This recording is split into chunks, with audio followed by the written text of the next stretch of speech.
Alors, Fred Comte sur notre plateau, le big boss. Hein. C'est vrai que c'est le big boss depuis quelques années et il nous fait rêver depuis quelques années sur ces courses du Mont Blanc. Il innove, il fait beaucoup de choses. Évidemment, il y a toute une équipe derrière lui.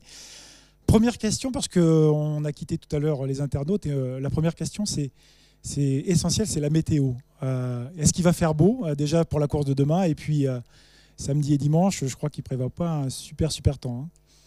Donc bonjour à tous, c'est effectivement le plus gros souci pour l'organisateur d'un événement outdoor, la météo. Donc on est tranquille demain. Demain on va avoir des conditions de course exceptionnelles avec du beau temps. Aucune précipitation annoncée, que ce soit pour le 80 km ou le kilomètre vertical. Donc on va pouvoir lancer ces championnats du monde de la plus belle des manières avec ces deux épreuves phares. Le samedi, pour notre traditionnel et mythique cross du Mont Blanc, on va passer. Donc on a juste décalé un petit peu les départs d'une heure pour être tranquille, puisque Météo France nous annonce des orages assez violents en début d'après-midi. L'arrivée étant à 2000 mètres d'altitude, il faut qu'on puisse rapatrier tout le monde avant les orages. Et puis dimanche, on est pour l'instant sur une météo un petit peu plus compliquée, capricieuse avec des perturbations pluvieuses un peu toute la journée, quelques éclaircies. On attend les prochains bulletins demain après-demain pour affiner. De toute façon, normalement, il n'y aura pas de souci. Le marathon aura bien lieu. On sera peut-être obligé de chanter peut-être une petite partie du parcours, mais bon, sur le marathon, il est encore un petit peu tôt pour en parler, mais on s'achemine quand même vers un très beau week-end. Mais je crois que aussi toute l'organisation avec le club des sports du Mont Blanc, vous avez fait un énorme travail aussi, notamment sur des courses de repli. On l'a vu sur les courses du 80 km. C'est quand même un énorme travail pour préparer aussi les courses de repli. Voilà, puisque finalement, on est obligé, tout le travail qui est fait pour le parcours initial, il faut le faire pour les plans A, les plans B, les plans C, les plans d'alerte, d'évacuation, etc.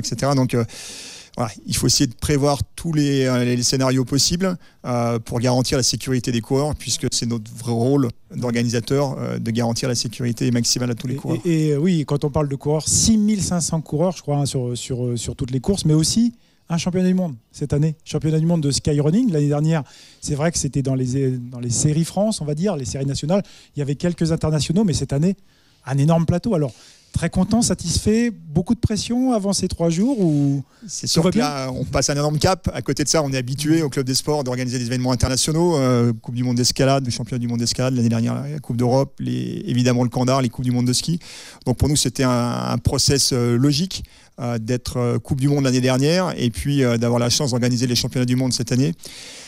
C'est sûr que le plateau sportif il est exceptionnel, on en est conscient, on se doit, comme je viens de le dire, d'être exemplaire vis-à-vis des coureurs sur le tracé, la qualité des parcours, l'entretien des chemins, la sécurité. Donc c'est sûr qu'il y a une petite pression supplémentaire, mais c'est la pression qu'on aime bien, puisqu'on est là avant tout pour faire du sport, et d'avoir un plateau sportif de cette qualité-là permet clairement de positionner le week-end du marathon du Mont Blanc comme le moment à pas louper cette année.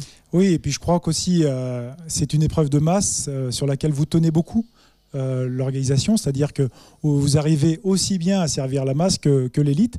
C'est pas trop difficile en fait justement de greffer une sorte de championnat de skyrunning, championnat mondial sur cette épreuve de masse. Ça se passe très très bien. Ça se passe bien et naturellement. C'est sûr que c'est aussi un choix fort qu'on fait de limiter le nombre de participants à nos courses. On a eu énormément de demandes cette année. On sait qu'on génère beaucoup de frustrés malheureusement. Je crois que tu me disais hier. Sur le marathon, il y a eu 22 000 ou 20 000 demandes en 2 heures voilà. pour 2000 places. Donc voilà. Ça dépasse un petit peu l'entendement. Donc si vous n'avez pas été pris, voilà, il y avait quand même très peu de pourcentage de chance, mais c'est le tirage au sort, c'est ça? Ouais, ça a été un petit peu un tirage au sort informatique cette année qui n'est pas satisfaisant. Donc là, on réfléchit depuis 6 mois à mettre en sorte un process un peu plus équitable. Mais de toute façon, quoi qu'il arrive, on fera des déçus. Et c'est sûr que notre politique aujourd'hui, c'est pas d'accepter 4000 ou 6000 coureurs au marathon. Puisqu'on ne garantirait pas des conditions de course idéales. On court aussi dans une réserve naturelle. Et puis, on tient aussi à ce que ça reste une épreuve de masse, mais aussi une épreuve conviviale où nos bénévoles ont le temps de s'occuper des coureurs. Tout le monde a le temps de profiter de la montagne et on ne veut pas qu'il y ait trop de monde. Et je crois qu'aussi, il y a un engouement vraiment énorme pour le trail running. Et puis on le voit, il y a la vallée du trail, je crois, qui s'est développée. Donc vos courses aussi permettent, vous voyez aussi un engouement progressivement dans la vallée sur l'été, sur l'estival, sur cette pratique. C'est sûr. bon, voilà, le Cross du Mont Blanc 1979. Il y a eu beaucoup de chemins de fait, il y a des pratiques qui se sont créées, il y a plein de choses qui ont été imaginées comme courses dans Chamonix ou autour du Mont Blanc. Aujourd'hui, je pense que la vallée a une chance exceptionnelle d'avoir 3 gros événements avec le marathon, l'UTMB et puis le Trail des Aiguilles Rouges, qui sont 3 événements complémentaires. On sait qu'il y a beaucoup de gens qui viennent courir à Chamonix. La collectivité a pris totalement en compte cette chose-là. Ça a été labellisé Vallée du Trail. Aujourd'hui, il y a des parcours qui sont proposés aux gens d'entraînement. Donc voilà, il y a tout un maillage qui se met en place et qu'il faut qu'aujourd'hui, économiquement, le trail devient très important dans la vallée. Et vous avez tout compris en fait. Je crois qu'aussi, on le disait l'année dernière déjà sur la Web TV, différents formats, donc 1 kilomètre vertical, un cross qui est mythique et historique, un marathon, un format un petit peu plus long et puis un 80 exceptionnel qu'on va voir demain matin avec un parcours fabuleux. Tu peux nous en parler un petit peu, mais je crois qu'il est magnifique ce parcours, et quand on aime le trail et l'ultra, parce qu'on est dans l'ultra à partir de 80 km, 6000 mètres de dénivelé, c'est quand même une course vraiment terrible, non ?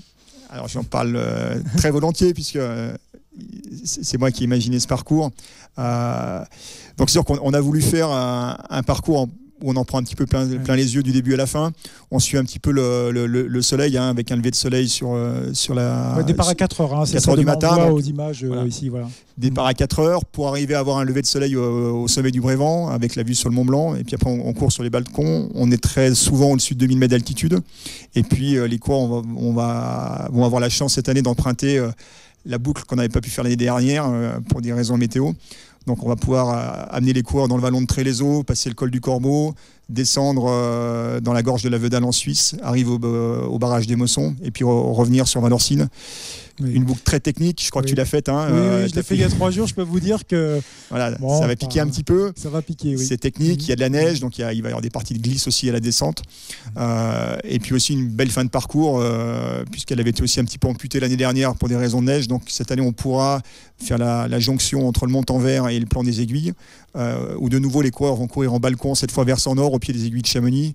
Et les premiers pourront courir à midi, et la majorité des coureurs courront cette partie de nuit de nouveau. Des images magnifiques du 80 avec l'année dernière Michel Lannes et François Daen qui avaient gagné tous les deux ensemble, arrivés ensemble main dans la main en 9h45. Cette année, un pronostic, Fred?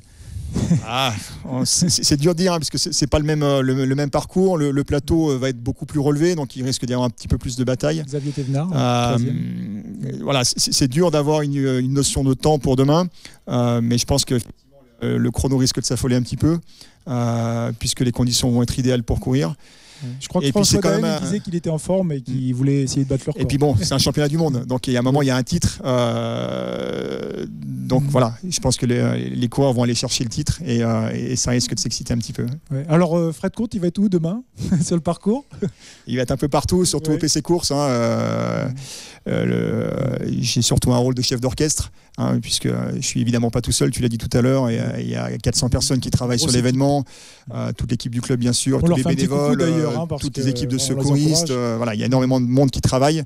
Donc voilà. Moi, mon rôle à partir de maintenant, c'est de piloter le tout pour que tout se passe bien, et puis être un petit peu disponible physiquement et surtout intellectuellement pour pallier à tous les petits problèmes qui pourraient arriver.